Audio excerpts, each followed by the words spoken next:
Mesdames, Messieurs, bonjour, bienvenue à suivre ce rappel d'actualité de la chronique de James Mukeshaba du jeudi 16 avril 2026. Débutons ce rappel d'actualité par la ville de Bukavu pour signifier le bouclage de motos et bajaj qui est en cours. Une opération mettant un accent particulier sur le respect des obligations administratives et d'assurance. Selon les autorités en place, l'assurance est fixée à $65 pour 3 mois, $85 pour 6 mois et $106 pour une année pour les engins à 2 ou 3 pneus. Les frais d'enregistrement sont de $5 pour les motos à 2 pneus et $10 pour celles à 3 ou 4 pneus. Les conducteurs sont également tenus de se procurer d'une carte d'identité et un gilet à coût de $10 délivré par la mairie de Bukavu. Plusieurs motards dénoncent ces exigences affirmant circuler sans plaque ni carte rose, faute de moyens ou de régulations préalables. Et à Ouvira, les dons de l'honorable Justin Bitakwira au patriote résistant Ouadalendo est critiqué par certains d'entre eux. Et je vous propose de suivre cet extrait. Hii vazi ambao ninayoivaa mimi kama vile mzalendo, sijui kama inafanana kiserikali. Hii vazi mahali popote napojificha katika pori, adui anapasha kanione. Hii kofia inafanana mserikali, inafanana arme, lakini kwa sasa ili linafanana kama vile prisonnier, kama vile mtu ambaye anatumika kwenye hospitali. Hii inafanana kama vile fundi maso au watu wa force sociale, hata kama na viatu vyenyewe haifanani kazi ya kijeshi.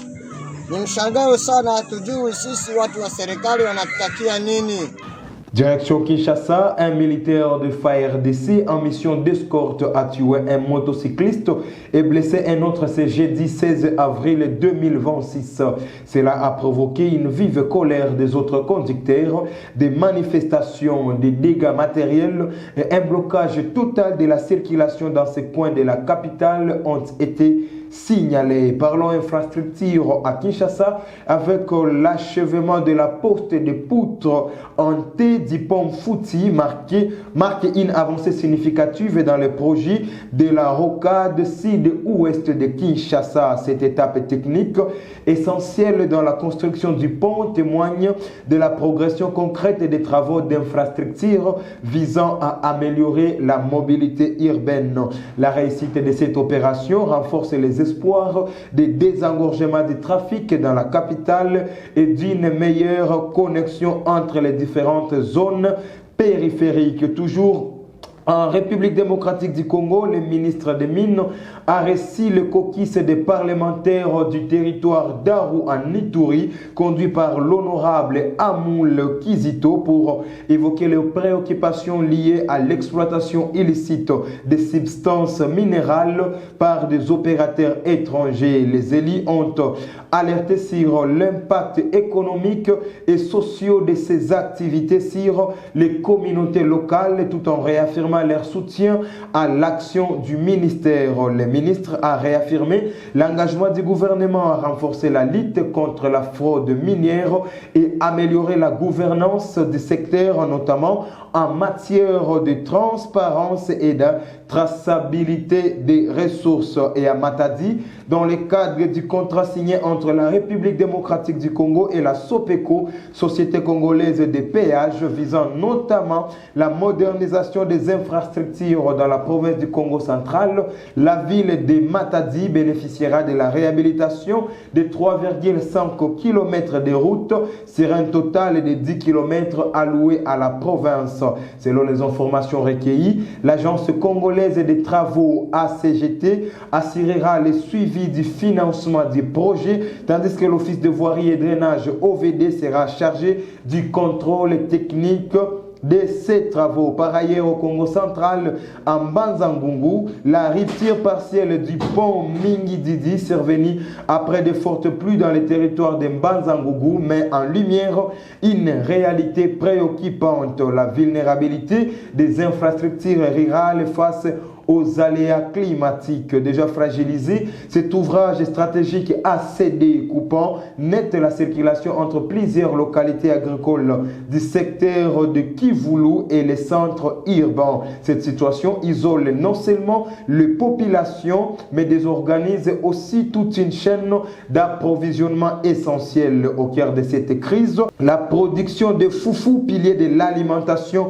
locale. Une réponse urgente est attendue pour rétablir la circulation et sécuriser durablement cet axe vital. Et de la province de la Chopo, précisément dans le territoire d'Opala, la situation des villages Makanja et Lobongo met en lumière une réalité alarmante souvent ignorée, celle des infrastructures rurales abandonnées. Ces ponts de fortune construits avec des matériaux précaires ne sont pas seulement un problème technique, ils sont devenus un véritable symbole de l'abandon de populations locales. Chaque traversée représente un risque de mort, transformant les gestes les plus simples du quotidien en épreuves dangereuses. Les accidents déjà enregistrés témoignent de l'urgence de la situation. L'appel est donc lancé aux autorités provinciales, donc pas anodin. Il reflète un cri de détresse face à une situation qui aurait pu être évitée avec des infrastructures adéquates.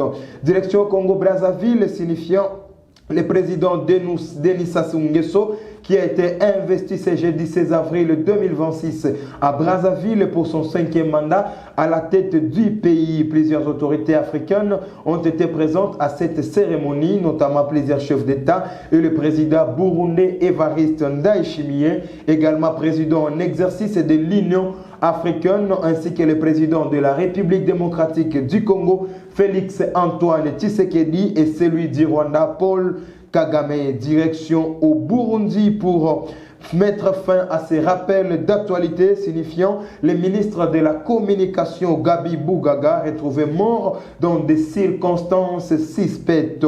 Le corps sans vie du ministre burundais de la Communication Gabi Bougaga a été découvert au volant de son véhicule dans une Palmeiras. La mise en scène apparente et les circonstances entourant ces décès laissent craindre un assassinat. Ancienne figure des médias, M. Bougaga avait été commissaire à la CNI avant de rejoindre le gouvernement au début de l'année 2026. Mesdames, Messieurs, merci de nous avoir suivis. Voilà tout pour ces rappels d'actualité de la chronique de James Mukeshaba. Par-dessus tout, n'oubliez pas de vous abonner sur nos différentes plateformes afin d'être informé à temps réel. Portez-vous bien.